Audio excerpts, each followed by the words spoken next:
right, good morning, everybody. Thanks for joining me. We'll go ahead and get started here. If you got any questions, go ahead and post them. It's going to be below the video if you're on a smaller screen, to the right of the video if you're on a larger screen. All right, so let's scroll down here, see what we got to start with here. So we'll start with Kev M. So Kev M says, hi, Q. Have a couple questions we'll do separately. First, can you please show me the back of the right and left hand positions at impact, please?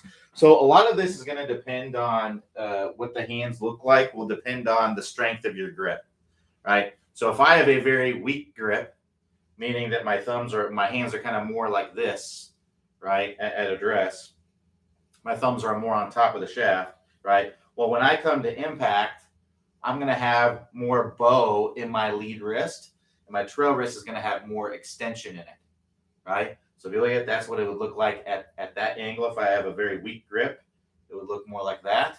You want to look at it from the down the line, right? It's going to look more like that.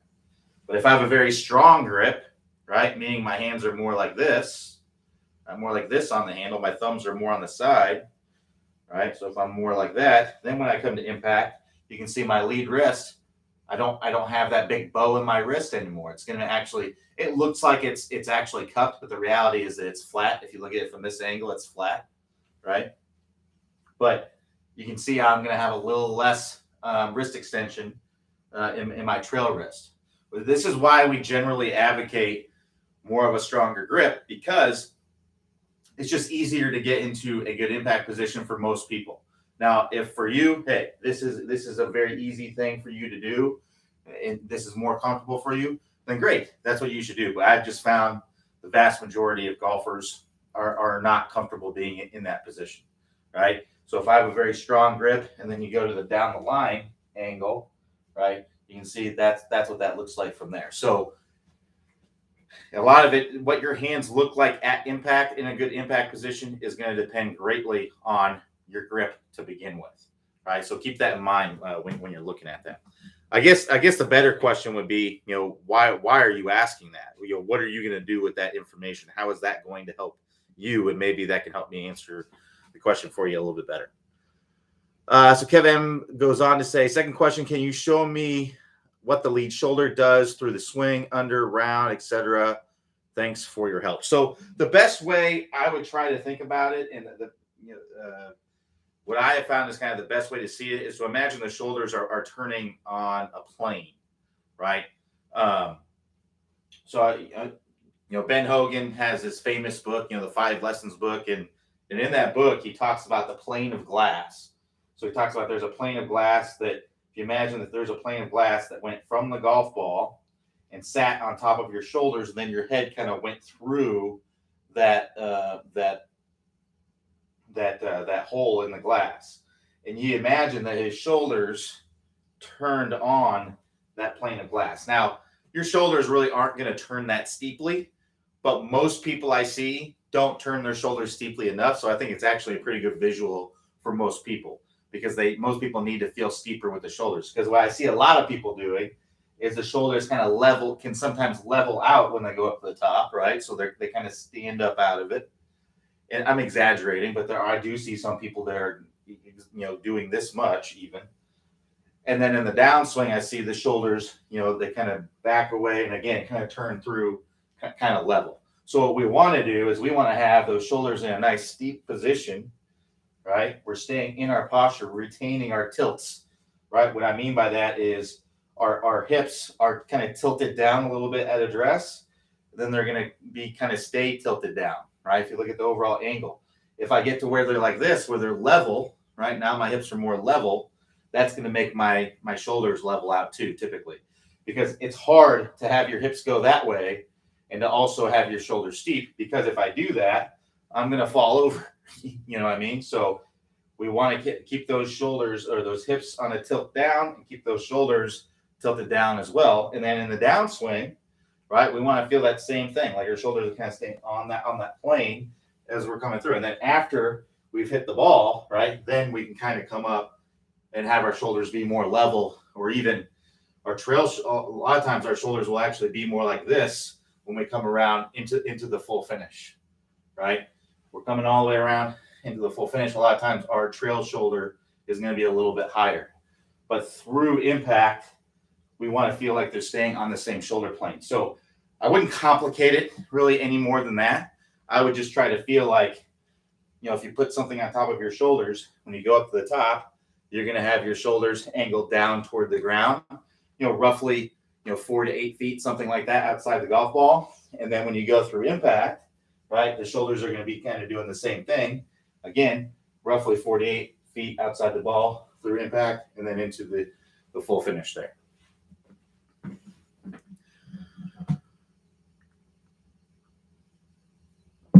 And also keep in mind that, for the driver, because it's a longer club, we're standing more upright. We're going to generally be a little bit less steep with the shoulders, right? And then with shorter clubs, like a wedge or something like that, we're going to generally be a little bit steeper. Excuse me. All right, let's keep going here. So Dan A says, hey, Q, how forward should the hands be at impact compared to address? Is there a prescribed hand path on the downswing, or should we not worry about it? Thanks, man. So as far as your first question goes, it really depends on how far your hands are forward at address, right? If I have my hands like this at address, which, you can, then my hands would have to be a lot more forward at address, right? If my hands are already here at address, then my hands aren't going to be that much more forward at address or forward at all at address or at impact, right? So it really depends on the address position that you're getting into in the first place.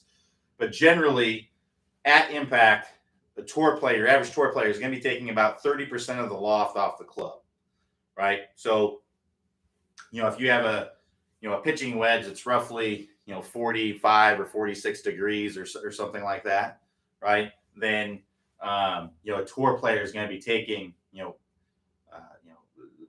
15 or so, or not quite, probably 15 degrees of loft, 13, 14 degrees of loft off of that. So with a pitching wedge, they might be like this at address, and that impact they may be kind of like that. So you can see the difference there. Whereas if they set up like this, then there really won't be much of a difference, right? So again, you have to think about, why are we asking these questions? How is that going to help you to play better golf? That's kind of where I'm at with it. You're worried about how your hands are at address, but what you really need to be worried about is what's happening at impact. Where are the hands at impact? It doesn't matter really where your hands are at address. It only really matters where your hands are at impact. The only way address matters is if it helps you to get your hands in the correct position at impact. So be worried about what's happening at impact and how to get there, and not so much about the difference between address and impact, because address can be a lot of different things. And then goes on to say, is there a prescribed hand path on the downswing, or should we not worry about it? There is, but it really depends on how this club is working, right? So there's no, let me rephrase that. There's no one prescribed hand path, right? There's no one hand path that every single tour player, every good player takes. There's lots of different hand paths. It all depends on how this club is working, right? So it's really personalized to you. So I can't tell you exactly what the hand path is, because it may not necessarily apply to you. You may need to move your hands a little bit differently.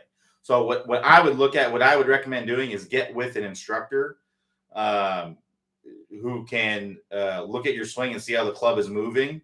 And if necessary, if that is something you need to work on, we may say, hey, yeah, you need to feel like your hands are going more out this way or going this way at certain points in the swing to get the club to move in the right way. Because it's all about getting this to do what you want it to do, right?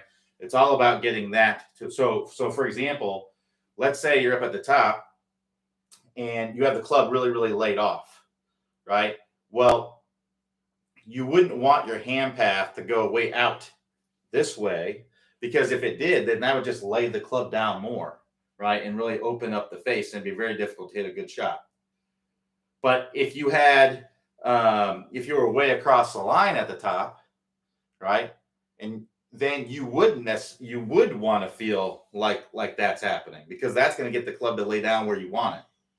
Whereas if you were someone who was really, really laid off at the top, you may actually want to feel like you're pulling down on the club a little bit to get it on plane. So there's, like I said, there's no one hand path that's specific, that's everyone is going to use. It's about what's going on with the club, and how do you use your hands. The path of your hands gets your club to work in the right direction, because that's what you want to feel like your hands are the boat, right? And this is the skier. If you're water skiing, right, the club head is the skier. The club head is going to want to line up with the direction of the force of your hands, right? So if you have the club like this and your hands move that way, the club is going to lay down, right? If I have the club like this and my hands go straight down, well, it's just going to fall in line with that, right? So it's about, if you need to get the club in a certain place, then you need to pull the club in that direction to get the club head to line up with it. So there's no, I wish there was an easy way to answer that, but there just isn't.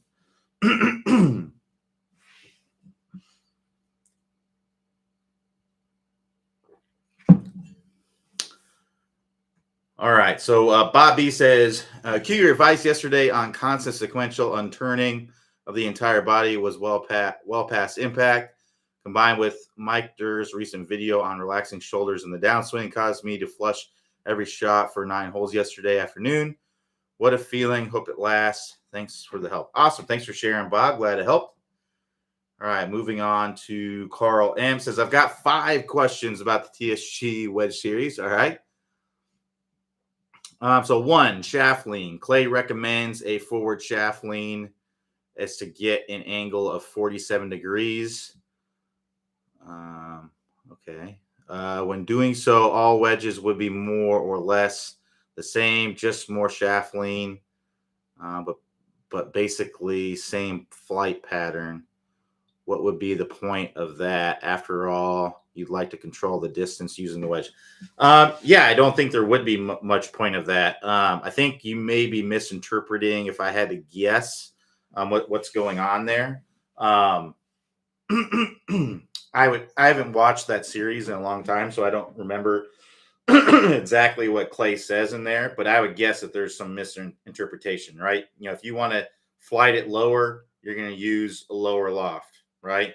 If you want, or you need to get more shaft lean with the current club, right? If you want to hit it higher, then you use a higher loft or release it a little bit earlier, right? So I don't think you want to be launching all of them at the exact same place. Now, that being said, you can launch them at the same angle and then hit them with different speeds. Like usually less lofted clubs are going to be slightly longer, so they're going to have a little bit more speed, so they won't necessarily go all the same distance.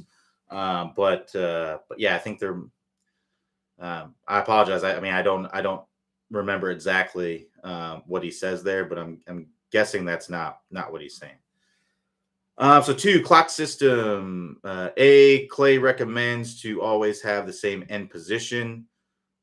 Other people recommend more of a symmetrical swing, like with putting, e.g. 9 backswing, 3 follow through. What are the advantage of each approach? I would just try out each one and see what works best for you. There's lots of ways to do it, so just try out each one and see what works best for you. And that works for about anything, by the way. So B, the rhythm of all the swings should be the same. Does that mean always have the same timing for backswing and follow through? E.g. 1 backswing for e.g. 1 second backswing for backswing and 1 S for 11. For the ratio of backswing follow through. Do you have any tips on how to retain constant rhythm? So really, there's no one perfect rhythm. Everyone's got to find their own. Tempo, rhythm, all that stuff. If you look at John Rahm, snap of a finger, right? You look at other tour players, Freddie Couples, very deliberate. So you have to find your own, and then it's about once you kind of find what you feel is the best for you, then I would, practice hitting shots with different rhythm, and somewhere in between there, you're going to find what works best for you.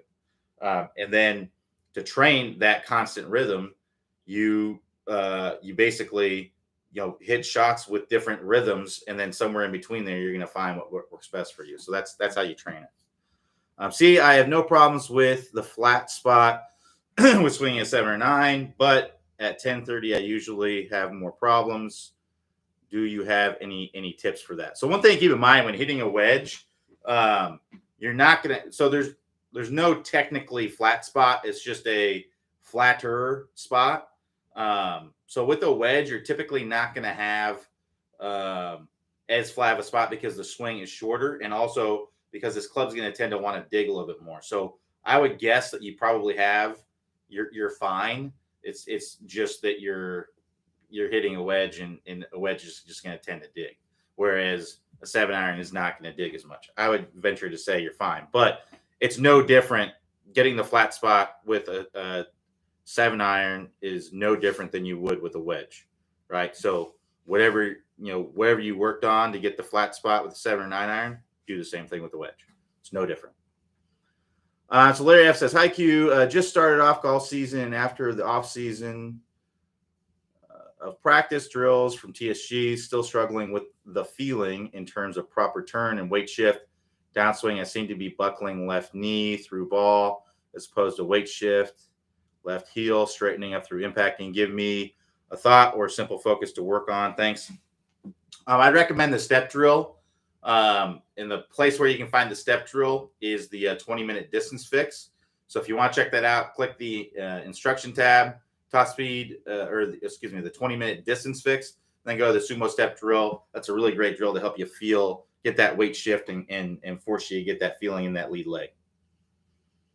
So Jim Q says, "Hey Q, in your video about shallowing the club, you say you must lay the right arm back due to an artificial shoulder. I cannot do this.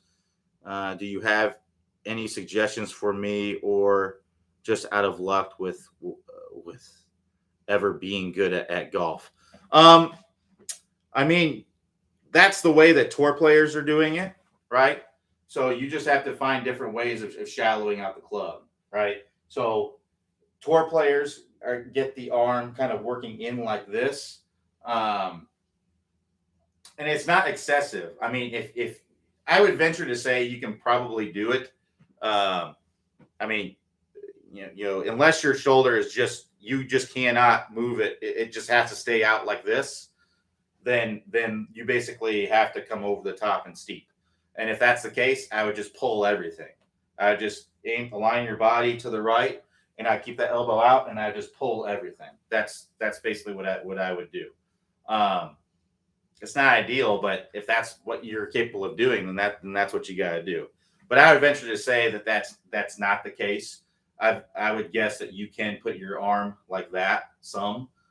It's just a matter of probably just feels a little uncomfortable because it's not what you're used to doing. So what I'd recommend doing is work through that 20-minute shallowing fix and see if you can get kind of that axe feeling through there. And because that's really all it is. It's just going like this. Right? Instead of doing it in front of you, or instead of doing it upright, you just bend over and you do it here. So I would venture to guess you can do what I'm talking about there. It's just a matter of working through a drill. So that's why I'd check out the 20-minute distance fix and work through those, or 20-minute shallowing fix, and work through those drills. You find that instruction tab, 20-minute shallowing fix, at the top of the screen. So Larry F says, "The Hogan visual is great. When I practice that turn, I feel very tight in upper back. Restricting turn. Presume there shouldn't be too much tension." Yeah, probably. I mean, it shouldn't be unless you're just completely, overdoing it. Shouldn't be tension free and allow hands, arms, shallow, look great. Critical force take through the finish. Yeah, if you're feeling tightness in your back, it's either you're overdoing it or there's some sort of physical thing going on. So I would look on video. See if you are, if you're going like this, right, then you're overdoing it, right? But if you're getting right here and your back is tight or whatever it is, I'd maybe consider seeing a medical professional to try and get that loosened up. So Kev M says, thanks for your answers, Q. I just love the office hours tuition. No problem, Kev. Glad to help. So Joel W says, hey, Q, without question, TSG has been the best investment in my game. What tips do you have to help improve under pressure? I tend to play better when playing around by myself, but when playing in friendly competition, I often struggle to stay consistent and get fast in my transition at the top of the swing. So my best advice would be to play under pressure as much as you possibly can. Just put yourself in those situations as much as you possibly can. That's how you get better at it. I wish there was something I could tell you that just makes you play better under pressure, but the reality is that you just have to get more comfortable with being under pressure, and the only way you do that is just to be under pressure all the time. So try to create as much situations as you can where you're under pressure. Like when you're playing by yourself, that's not going to be under pressure. So you have to. I would try to make it some sort of pressure kind of situations. Like if I don't do X, then I have to do Y. Maybe think of a charity that you don't believe in or you don't care for, and think if I don't do this, then I have to donate X amount of money to this charity, right?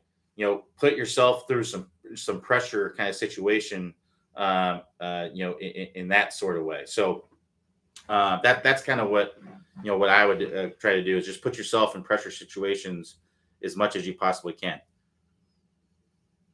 So Rick C says, sometimes while chipping, I tend to lock my hands prior to hitting the ball. The results is a shank, weak slice shot. Have you seen this before or have any suggestions? It'd be hard to say without seeing, exactly what's going on, but there's no reason to lock your hands. Keep your wrists loose, right? We don't need to lock up our hands. Gotta keep the wrists loose and turn your body. I would venture to say that you're probably swinging all arms and hands with your chips, which is not something that we want to do. We want to let the knees and the hips kind of move around quite a bit, right? We don't see a lot of players chipping the ball like this. That's going to make you kind of lock up. Let your body kind of move around and help things out. There's a chipping drill that I released a few weeks ago, something like that, where you put your lead arm across your arm here underneath your tricep, and you hit some chips just kind of going like that, and that really forces you to swing through and use your body a little bit more. I'd maybe recommend that drill if you want to check it out. I'll put a link for it here, but this drill really forces you to use your legs and your hips a lot more when you're chipping. I just posted it in the chat if you want to check it out.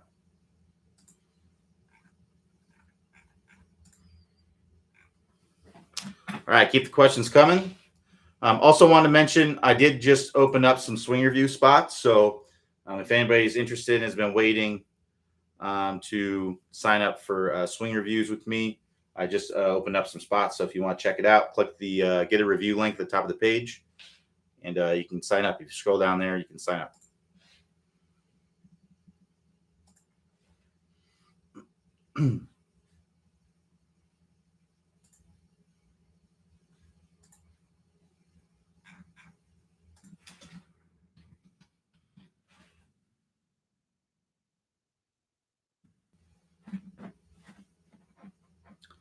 So Carl M says, I didn't put my question above. Well, another try. I have no problems with the flat spot when swinging a wedge at 7 o'clock, not a 7-iron or 9 o'clock, but at 10:30, I usually have more problems. Do you have any tips for that? Yeah, I would recommend working through the flat spot stuff that we talk about in the top speed golf system. So I'll search for that drill for you. If you're ever looking for something specific on the swing, like the flat spot, Clay calls it impact glide. Let's see here.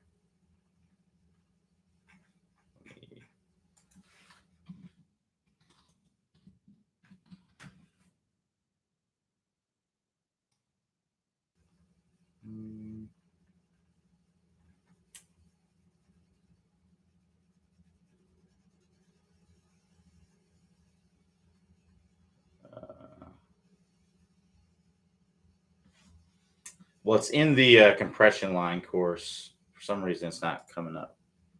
Let me see if I can find it for you. I mean, 1030 is basically a full swing, right? So, one thing to keep in mind is that when you take a fuller swing, I mean, so what do you think is telling you that you're not getting a flat spot?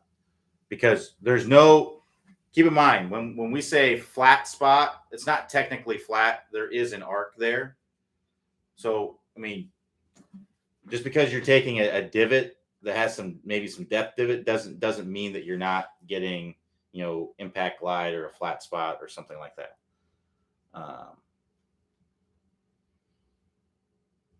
Let me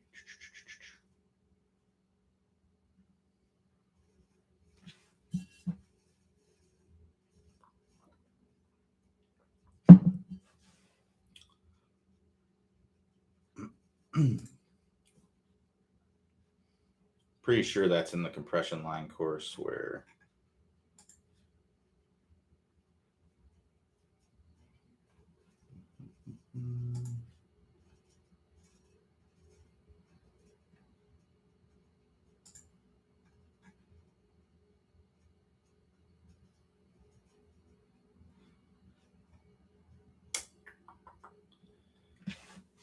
yeah, so basically what you need is the shoulder going up while the club's moving down. That's how you create the flat spot. So I try to feel like you're getting your hands really low and then you're pulling up with your shoulder to create the flat spot. But keep in mind, again, it's not technically flat. It's just a bigger arc.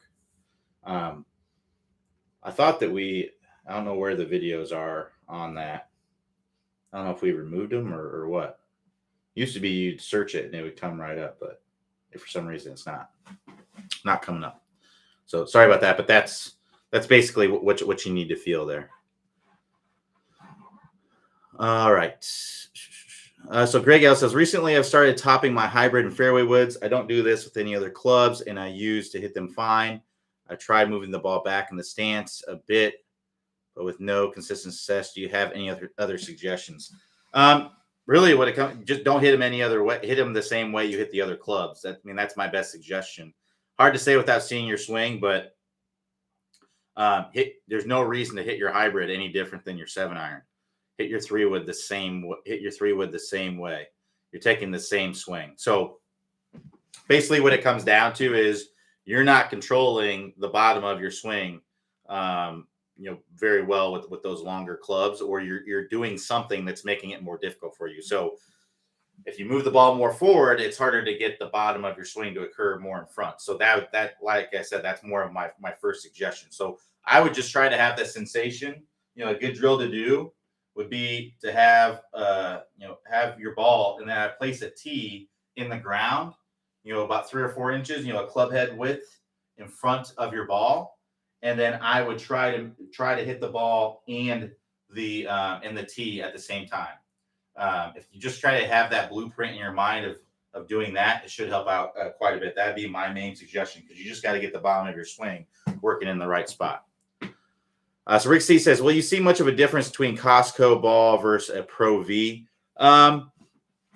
I'm not sure about, the Costco balls, but I would guess they probably don't spin as well around the greens. They'll go about the same distance, but I would guess that they probably don't have as much. They don't have as much spin around the greens. They may feel slightly harder, if I had to guess. The quality standards may not be quite as good. I don't know a ton about the Costco balls, the more recent ones, but I know they're not the same as the ones from before because of the lawsuits and everything. So, because I think it was TaylorMade or somebody like that sued Costco or was suing Costco or something like that. There was some sort of legal battle there because they came out with those balls and they were very, very similar performance to, a Pro V1 and things like that. But I don't think it's the same ball. If it's the same ball, if you're talking about the ones that originally came out, the only thing I would say about those balls is that they didn't seem as durable as a Pro V, but they performed, out of the box, they performed a lot better. And I would say, or they didn't perform a lot better. They performed about the same. But I would say the durability factor wasn't as good as a Pro V1. And then I would guess that the quality standard, right? You're going to get maybe some duds, some that aren't the best quality, because the quality, control is probably not quite as good. But the new ones, I honestly don't know. I haven't played any of them. I did have a chance to get my hands on the original ones that came out, but if I had to guess, the newer ones that they're selling now, they're probably not. They probably don't spin as well around the greens. They're probably a little bit harder of a golf ball, but they'll go to the same probably off the tee. I think I'm sure they have excellent value if they're around the same. I think it was whatever, $30 or something for 24 golf balls, which, I mean, it's tough to beat, So I think value wise, I think it's probably about as good as it gets for what you're getting. But I wouldn't guess that. I would guess that the spin's not going to be quite as good around the greens. So if that's important to you, then and you aren't worried about saving a few bucks, then I'd probably go back to the Pro V or a similar type ball. So Mark Y says, "Hi Q, can you show how to place your hands at address with your driver? I tried to have my hands tilted lower at address, then I started to hook badly, sort of like a baseball swing. Hope this makes sense." I wish there was a way. Like, there isn't one place to place your hands, folks, at address. I can have my hands like this and make a fine golf swing, right? Where you place your hands at address doesn't matter so much. It only matters how your hands work through impact and how that makes the club work through impact. So if you putting your hands lower at address makes you hook it, then don't do that. Go back to whatever made you hit the ball straighter. So there's no one place to put your hands is basically the point of it. So generally, though, what I would say is you're going to have a little bit of flex in your knees, some tilt in your hips where your arms are kind of hanging straight down. And then because the driver is so much longer, right? This driver is about a foot longer. This is a wedge. This is about a foot longer. I'm just going to have a little bit of reach, right? So I'm going to have a little bit of flex, a little bit of hinge from the waist, where my arms are basically hanging straight down, and they're roughly 5 or 6 inches in front of my thighs, right? Well, I'm just gonna have a little bit of reach from there, just because the club is a lot longer, right? And that's the address position for your driver. Like this is it, right? So if you're putting them way down here and you're starting to hit hooks, don't do that. Put your hands in a place that allows your hands to work through in a better place in the downswing. Got a lizard in here.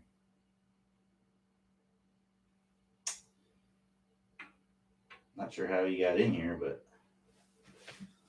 got a little lizard buddy in here. Okay, great. Thanks. No problem, Mark. Yeah, folks, here's what we want to understand is that there are absolute truths in the golf swing, right? There are things that we see all the best players doing, and then there's everything else in between, right? So there's a lot of different ways to play this game. There's no one way to do anything, right? So when we're looking basically at the top speed golf system, that's what we see every single tour player doing. Those are the things that every single player that's good is doing, right? So you're not going to see a single player on tour that's not doing all 5 pieces of the top speed golf system. So those are the things that, those are what we call the absolute truths. Where your hands are at address, you're going to look on tour and you're going to see the hands in all kinds of different places. There's no absolute truth, right? So that's what you got to think about a lot of times. And the only other thing I would say is shallowing out the club. 99% of tour players are shallowing out the club. I take that back. all tour players are shallowing out the club. 99% of them are doing them very early in the downswing. So what I mean by that is 99% of players are getting this club shallowed out by the lead arm parallel position. There are a few players that are steep and then shallowing it late. So one that would come to mind would be like a Gary Woodland. Gary Woodland is steep here, and then he actually shallows it out late, which is not ideal, but it's better than not shallowing it out at all for sure. So Rick C says, is it strange to have a forward press with the driver at setup? You just answered. Thanks. Yeah, I wouldn't say it's weird. It's if that helps you hit the golf ball better, then do that. I would say, for me personally, I have, I would say my hands are kind of more in this kind of position, right? So I just put my hands where it's most comfortable, right? So wherever it feels the most natural for me to put my hands, that's where I put them. I don't really put much thought into it. It's only about now if putting my hands in a different position helped me get into a better impact position, then yeah. But I'm just putting like right here. This is what feels most natural for me.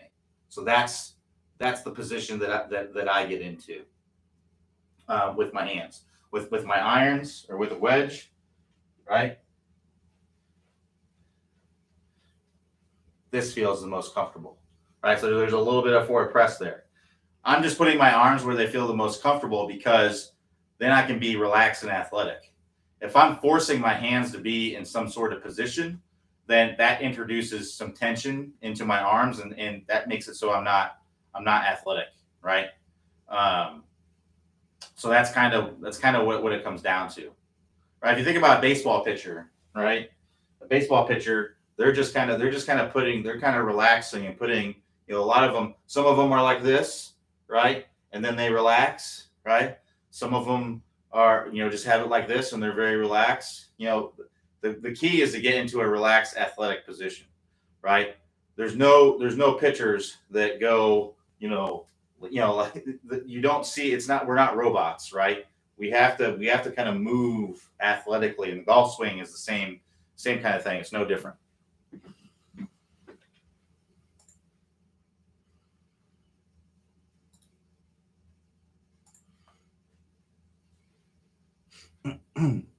So we got about 20 minutes left if we got some more questions.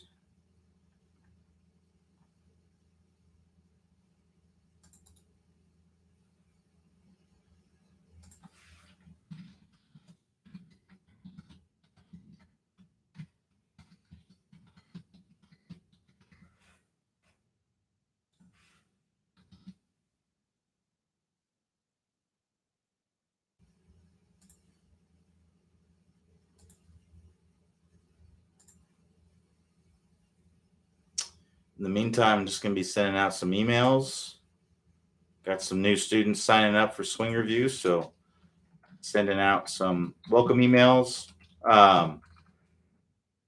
If you're just joining us, I just want to let everybody know I did open up some spots for online lessons. So if you're interested in some online lessons, let's work together. Let's get it going.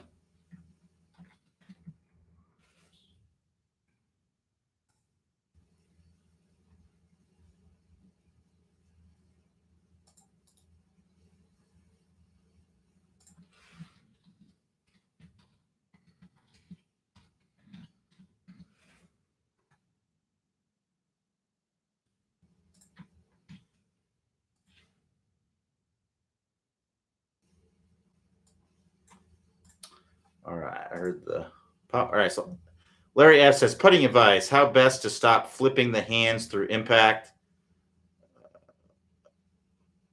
And do you prefer straight back, straight through, or arc? So just to answer that, arc for sure. No matter what, you want to have in order to have a straight back, straight through stroke, you would have to have an illegal putter. In order for that to work, you basically have to have an illegal putter. So a putter that where the lie angle is straight up and down. So it'd have to be basically center shafted and then the lie angle would have to be straight up and down in order for that to work very well.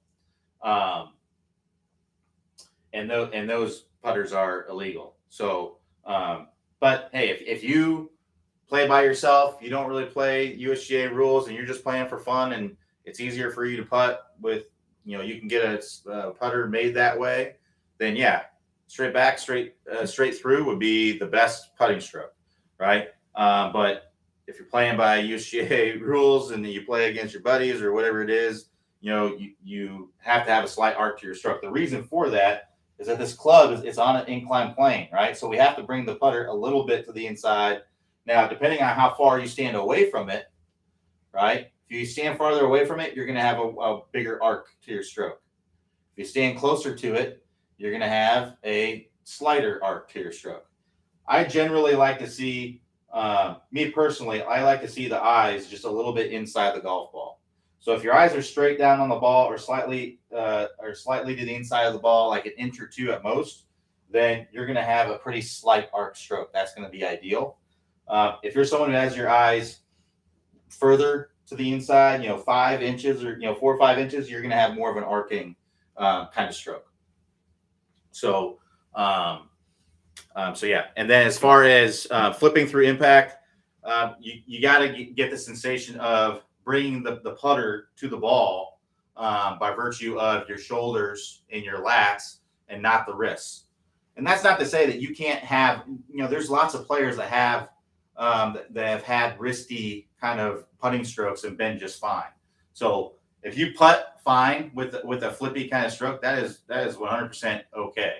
But if you want to get that out of there, then you need to get the sensation of not using your wrist at all. So what I would try to do is a good drill to do is kind of put your wrists together like this and kind of actually squeeze them together just a little bit and then make strokes that way. So that's what your stroke needs to feel like. And the reason why I say squeeze them together is so that way you're getting the feel of the muscles that are being used to make your stroke.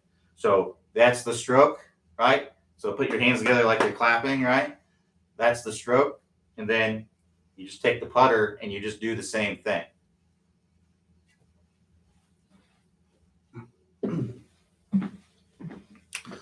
So Dan S says, what's the best way to practice hitting the ball in the center of the club? Practice hitting the ball in different parts of the club face. That's really the best way to do it. Do variability training. So a good drill to do, there's a couple good drills to do. So one would be to set up to it the way that you normally would, and then intentionally hit a shot off the toe, intentionally hit a shot off the heel, then hit one in the center, right? And count how many reps it takes you to be able to do that. So that's three things you got to do.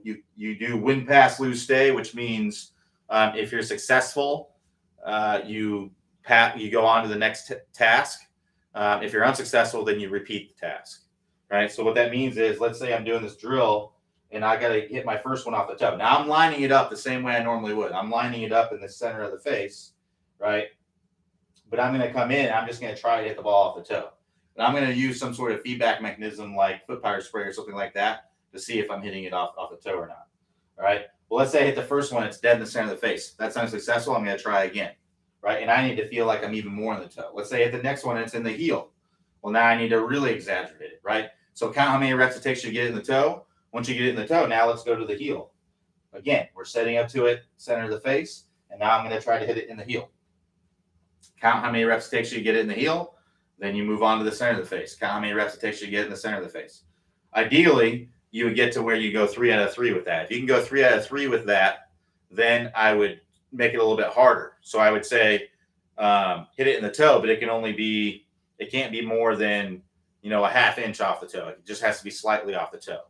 And then if you can get to where you can really incrementally do that and get 3 out of 3, you're not going to have any problem hitting in the center of the face. So that's one drill you can do. Another drill you can do, it's along the same lines, is line up on different parts of the face, but hit in the center, right? So remember the previous drill, we're lining it up in the center of the face on all of them, and then we're changing where we're hitting it. This drill, we're lining up on different parts of the face, but we're trying to hit the center of the face, right? So you can line up on the toe, hit the ball in the center of the face. Line up in the heel, right? I'm standing closer to it, hit it in the center of the face. Line up in the center of the face, hit it in the center of the face. Again, if you can do that, that will help you as well.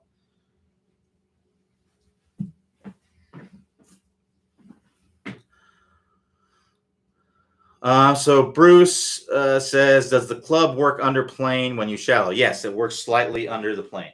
That's what shallowing is the club working slightly under the plane. So Larry F says, hitting it low from trees. I don't have a 4 or 5 iron. My irons are 6-2 pitching wedge, then 4 or 5 hybrid. Give too much height. What club is best to use and make a punch shot with that technique? Well, I mean, you can hit a 4 or 5 iron. I just try to hit like a hook with it, or a 4 or 5 hybrid, right? Or a 3-wood or something like that. But 4 or 5 hybrid, I just kind of hood the face to close it and try to kind of hit a hook, kind of like a low draw out of there, if that is the case. I mean, that's usually, if I'm in the trees, I'm usually hitting a hybrid out of there, unless, I need to hit it a shorter distance. So Peter says, when getting your clubs fitted, what things should be considered? So that's a good question. I will tell you right now, I am not an expert club fitter. I've never fitted anyone for clubs. That's not really my expertise. My expertise is in golf instruction. But being fitted for clubs, really, what they're looking at is, they're looking at putting you in something that's optimal, that's going to help you control the club a lot better. So, the length of the shaft, the lie angle, if you're someone who's coming in and you're kind of standing up out of it, they may make the club a little bit more upright. Also, your ability level, like, are you hitting it in the center of the face all the time? If that's the case, then you may not need, something that, that's more forgiving. You may need something that has a little bit more workability, like a tour player would use, right? If you're someone who struggles with hitting the center of the face, you may need something that has more forgiveness and is more forgiving on those shots. That's going to help you more. You may need, if you don't have a lot of club head speed, you may need to have, more hybrids in your bag as opposed to upper irons. Someone mentioned they have 4 or 5 hybrid, right? Well, if you don't have a lot of club head speed, that's definitely something you want to consider. If you have a lot of club head speed, then it's more considerable to have, lower, an iron, because it's not going to launch as high, right? So there's lots of things to be considered, but what I recommend doing is go somewhere that's going to get you on a launch monitor with your current clubs. So that way, when you get fitted, you can see, okay, this is clearly better, right? You can see a clear difference between X club and Y club, and something like that. So those are all things to be considered. Speed, your ability level, how the club's coming through contact. They're going to try to get to fit the club to get it to where it's coming through contact the best way possible. So those are definitely all things that they look at.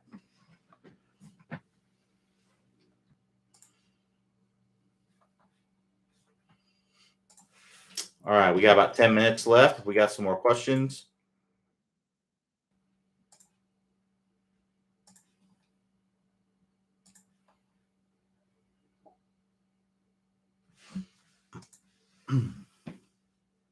So Jim Q says, at setup with an iron, should the club be flat against the ground or slightly toe up? Again, this kind of a lot of setup questions today. Wow. Again, with the setup, there's no, I can set up like this and hit a fine golf shot.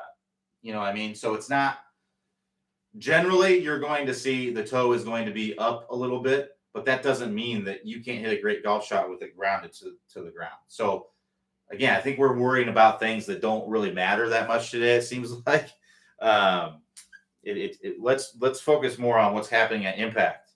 Like, I think this might be the first day ever I've gotten a question that has, I don't think I've gotten a single question about how to fix, ball flight issue of some sort. I don't think I've gotten anything about slicing or hooking, or some person said they were top or like chunking their fairway woods. But yeah, we're a little caught up in the setup today. It seems like there's lots of ways to set up. So you set up in a way. So for example, let's say you're someone who is struggling with toe down divots, right? Well, it may be beneficial for you to maybe feel like the toe is a little bit more up, and if feeling like that at address helps you do that, then yeah, then do that. But if setting up like I said, there's just lots of ways to do it for sure.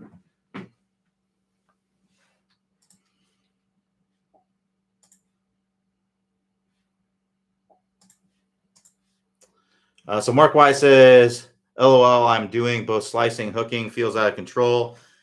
Needs to go back to basics of the fix. Yeah, I would recommend working through the 20-minute shallowing fix, because you're probably coming down steep, then shallowing late, then face is open, gotta snap it shut. That can lead to a two-way miss for sure. So yeah, I'd highly recommend working through the 20-minute shallowing fix. Rick C says, what is the best way to hit a fairway bunker shot from, say, 170 yards? I tend to always hit them fat. I choke up and play the ball back. Well, if you're hitting them fat, you're probably hitting your shots off the turf fat too. It's just that it's just not as big of a deal, right, off the turf if you're hitting them slightly fat. Out of the sand, there's a much bigger, there's less margin for error, basically. So you got to make ball first contact out of the bunker. So maybe take more club, keep your weight forward to make sure that you're getting the contact in front. But that's, you're not really hitting a fairway bunker shot any different than you're hitting a shot out of the fairway. Your margin for error is just smaller. If you hit a half inch behind the golf ball out of the fairway, most of the time, it's probably not going to be that big of a deal, right? But if you do that out of the bunker, it's going to be a chunk, because the club's going to dig. You're not going to get very much of the ball, right? And you're not going to hit it very good. It's going to maybe make it halfway there if you're lucky. So you have to be getting the body forward, getting that ball first contact. So it's just more important. Anthony A says, with all the emphasis on shallowing the club, is it advisable for a high handicapper to start with shallowing, or is club head speed more important?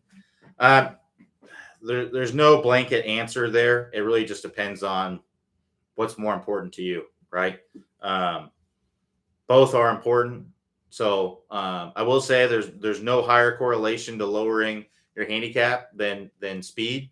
But if you're hitting it all over the map, right, then shallowing might be more important. So it's hard to say without actually consulting with the player. But either or is probably going to be a good bet.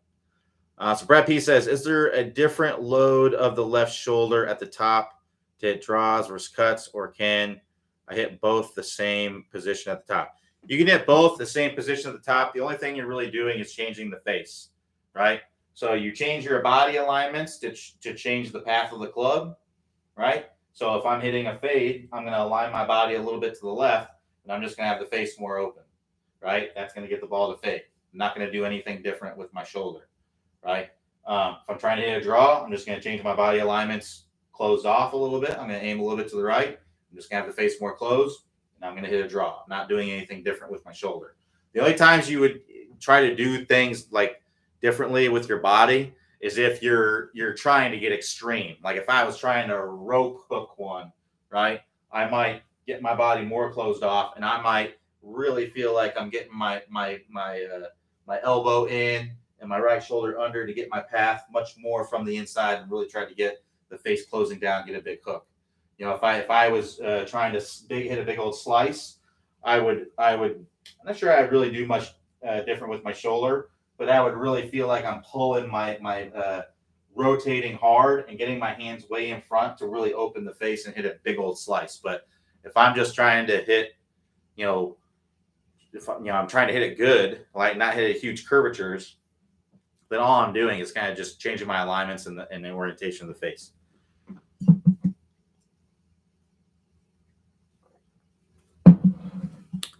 So Peter says, I have made my grip stronger, but still find some slicing, but not as bad. Make it stronger. You got to get the face close to your path to get rid of the slicing. So make the grip even stronger, and work on getting the club more shallowed out. But the first step is you got to get the ball hooking significantly from right to left. So you either have to strengthen the grip more and or get stronger wrist angles, right? So we need to get the club face closed by strengthening the grip. Because if you look here, if I have a weak grip, right, and if I rotate the hands down, I can turn the hands down a good amount, but that's as much as I'm going to do. But if I get a strong grip and then I do that same thing, well, now look where the club face is, right? It's really, really close. So you need to feel like you're really shutting the face down more than what you are now, right? So really strengthen that grip to the maximum, and then really feel the bowing of that lead wrist to the maximum. I try to feel like you're coming through contact and that face is so shut, that ball is going to come and hit you in the shin. That's what I would try to feel like. And then get the ball hooking 10 times in a row, like we talk about in the 20-minute shallowing fix. And then from there, get the ball to start to the right and hook 10 times in a row. And then you tone it down. But strengthening the grip just by itself is, sometimes it does, fix the slice. But not always. There's, you may have more things you need to do. And I also, and just in working with people, not saying you're doing this, Peter, but just in working with people, when I try to get people to strengthen their grip, they really haven't strengthened it that much, to be honest. They've gone from like a weak to maybe like a neutral grip. Actually, make sure that you're actually really strengthening your grip. It may be stronger than what you were doing before right now, but it's technically probably not a strong grip, just based on my experience. Not saying that that's for sure, but just something you may want to double check. But you got to strengthen the grip more and or bow the lead wrist a lot more to get the club face closed. Get that ball hooking like crazy. And then no matter where it starts, they can start left and hook more to the left. That's fine. That would be completely fine. We just got to get it hooking first. And then once we get it hooking, then we're at least incentivized now to get the club shallowing. And then from there, you can tone it down and straighten it out. All right. We'll go ahead and finish up right there. Thanks, everybody, for joining me. We'll be back here tomorrow, Thursday, 3 p.m. Eastern Time. Everybody have a good rest of your day, and we'll talk to you all next time.